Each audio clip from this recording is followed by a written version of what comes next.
Ini parah nih.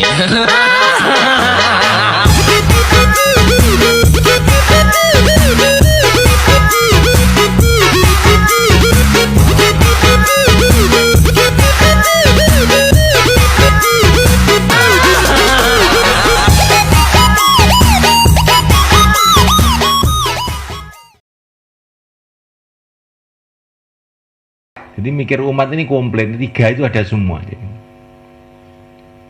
Ya, orang tuh kalau mikir umat, lah umat ini tidak akan bisa baik kecuali dengan hidayah Allah. Akhirnya mikir keagungan Allah. Orang tuh kalau mikir umat, lah semua umatnya akan ke akhirat. Akhirnya mikir ke akhirat. Saya tuh mikir, ya Rasulullah, bagaimana umatmu semua masuk surga? Maka Nabi mengatakan, pikir kamu ini Abu Bakar seperti ibadah 70 tahun. Nah, kita ingin biasa itu otak kita ini kita gunakan untuk tiga ini. Mikir tanda-tanda keagungan Allah, mikir akhirat, mikir umat. Bagaimana umat itu amal agama semua? Kenapa kita kok mikir begitu? Biar kita dapat pahala 70 tahun. Walaupun kita ini masih lemah, tolah-tolah, tapi kita mikir umat. Supaya kita dapat pahala 70 tahun ibadah. Ibadah itu 1 menit aja sudah nilainya tinggi sekali. Bagaimana 70 tahun ibadah? Maka mikir umat. Bagaimana umat dapat hidayah semua? Dan umat ini ceritanya mulai zaman Nabi Adam sampai sekarang akan mendapatkan hidayah kalau ada suasana dakwah. Ini ceritanya begitu. Jadi mikir umat itu maksudnya adalah bagaimana wujud suasana dakwah di kalangan umat ini. Di rumah-rumah ada dakwah, di masjid-masjid ada dakwah, di mobil-mobil ada dakwah, di pasar-pasar ada dakwah. Dakwah itu apa tuh? Mengingatkan orang kepada Allah itu loh. Mengingatkan orang pada akhirat itu namanya dakwah. Di dakwah itu bukan harus ceramah di podium, terus pakai protokol acara pertama, itu bukan begitu itu. Dakwah itu mudah. Kalau kamu ketemu anaknya, nak, kamu ini hamba Allah, tinggal di bumi Allah, taatlah kamu kepada Allah, ini sudah dakwah. Kalau ada hujan, kita bilang sama teman kita, ini Allah yang mendatangkan hujan ini. Kalau Allah nggak mendatangkan hujan, siapa yang bisa mendatangkan? Ini sudah dakwah. Dakwah itu mudah. Setelah dunia ini, akhirat, kita jangan terlalu terpesona, terlalu sedih dengan dunia ini. Ini sudah dakwah. Dakwah itu gampang, mboten angel. Ya kalau wujud dakwah, maka akhirnya orang itu ingat pada Allah. Kalau ingat pada Allah, akhirnya amal agama. Lah supaya wujud dakwah itu bagaimana caranya? Nah ini, orang itu harus menyiapkan waktu untuk dakwah. Supaya wujud dakwah, orang itu harus menyiapkan waktu untuk dakwah. Supaya wujud pasar bagaimana? Orang-orang harus menyiapkan waktu untuk perdagangan. Supaya wujud sekolahan bagaimana? Orang-orang harus menyiapkan waktu untuk sekolahan. Supaya wujud pabrik bagaimana? Orang-orang harus menyiapkan waktu untuk pabrik. Supaya wujud pertanian bagaimana? Orang-orang harus menyiapkan waktu untuk sawah. Supaya ada dakwah kemana? Orang-orang harus menyiapkan waktu untuk dakwah. Ini genah ini. Ini sudah jelas ini. Makanya untuk mewujudkan dakwah ini, kita ini harus kita siapkan, laki-laki kita tiap hari 2,5 jam duduk di masjid mikirkan mewujudkan dakwah. Tiap bulan 3 hari untuk memikirkan dakwah ini. Tiap tahun minimal 40 hari. Yang belum 4 bulan keluar 4 bulan. Setiap malam Jumat kumpul di markas mikirkan dakwah. Kalau ini kita buat 2,5 jam, 3 hari, 40 hari, 4 bulan, hadir malam markas. Nanti tiba-tiba dakwah ini hidup di mana-mana. Di mana-mana hidup dakwah. Ketika dakwah hidup di mana-mana, agama hidup di mana-mana. Akhirnya kita dapat pahala dari mana-mana. Ya. Pasar mendatangkan pahala, masjid mendatangkan pahala, sawah mendatangkan pahala, ladang mendatangkan pahala, kantor mendatangkan pahala. Semua mendatangkan pahala ketika di sana ada dakwah.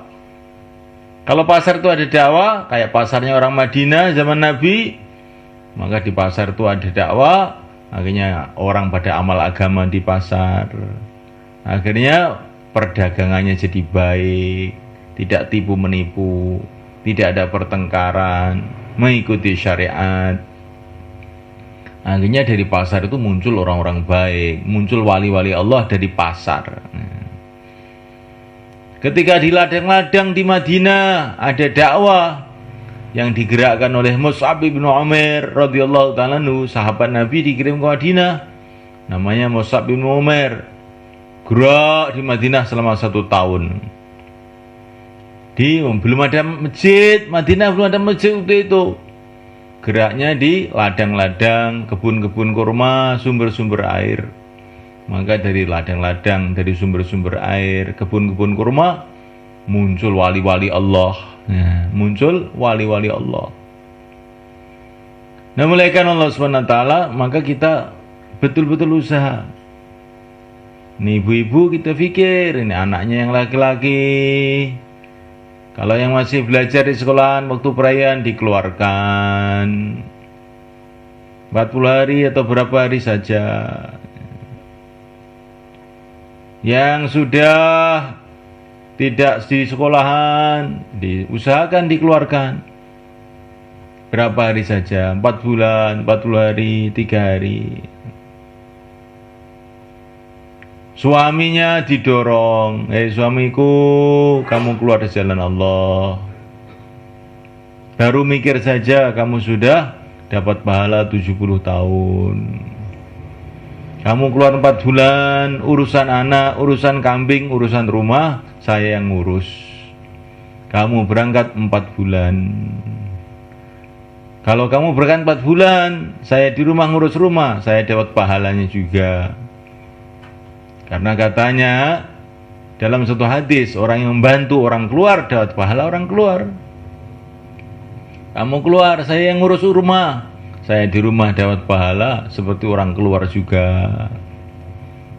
Hei suamiku, hidup ini cuma sekali, nggak ada hidup 2 kali di dunia ini. Setelah dunia ini adalah akhirat selama-lamanya. Kamu kok belum keluar 4 bulan, itu terus bagaimana? Kamu rugi, saya rugi, anak-anak rugi, umat seluruh alam rugi. Nah, kalau kamu keluar 4 bulan, kamu dapat pahala, saya dapat pahala. Anak dapat berkah, umat seluruh alam dapat berkah semua. Cepat keluar 4 bulan. Ini tasnya, berangkat sekarang juga, jangan ditunda-tunda. Nah, kalau istri demikian ini, insya Allah di akhirat nanti ini yang akan menjemput kita di surga ini. Nah.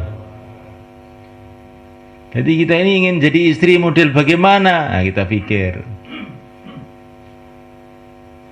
Kalau istri model tiap harinya belanja, mikir duit, wis akeh tunggale ombyokan, karungan. Nah, istri yang ngajak kepada agama, lah ini yang mahal. Istri yang ngajak berjuang, itulah istri-istrinya baginda Nabi SAW. Istrinya para sahabat. Ini yang untuk laki-laki, yang untuk ibu-ibu juga, yang belum pernah keluar 3 hari, ikut keluar 3 hari, diatur. Yang sudah keluar 3 hari, sekarang waktunya 15 hari. Kalau sudah 15 hari, nah, diatur, dimusyawarahkan, sehingga bisa keluar 40 hari. Kalau sudah keluar 40 hari, bagaimana mikir keluar negeri? Luar negeri ke IPB 2 bulan. Kalau sudah keluar negeri ke IPB, mikir ke negeri-negeri yang lain, ke negeri Arab, ke Eropa, kemana-mana. Lah apa ya bisa, wong saya ini bahasanya bahasa Jawa tok, kok disuruh ke negeri Arab. Oh, dakwahnya ajaib nih, bahasa Jawa pun negeri Arab paham juga. Dulu para sahabat dakwah ke Persia, ke Romawi, ke luar negeri itu taunya bahasa Arab saja. Nggak ngerti bahasa Inggris, nggak ngerti bahasa Persia, nggak ngerti bahasa Romawi para sahabat tuh. Ngertinya bahasa Arab tok. Tapi nanti orang-orang sudah pada bingung menterjemah semua, akhirnya pada masuk Islam.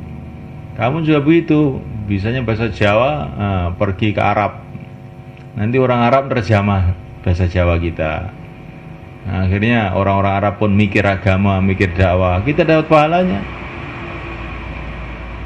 Ini kemarin jamaah dikirim ke Hong Kong sama ke Macau.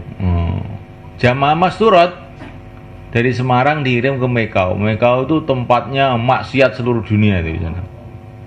Di sana itu sekarang tuh ada dakwah. Itu ke Hong Kong nyebrang kira-kira 15 menit. Nah, di sana wes tempat rusak nggak karuan. Sekarang ada masjid. Ya, dikirim sama Mas Surot. Nah, wanita-wanita 4 pasang dikirim ke sana. Sudah ada 3 rumah siap. Sudah ada 7 rumah siap menerima di sana. Di tempatnya kerusakan, ketika ada dakwah hidayah datang. Maka ini dari Temboro mau kita kirim ke sana juga ini. Yang sudah pernah ke IP 2 bulan kirim ke sana. Yang belum pernah ke IP ya ke IP dulu. Yang mampunya 3 hari, 3 hari dulu. Masya Allah, di Hong Kong itu Pak, ada jamaah-jamaah surat itu 2 tahun di sana.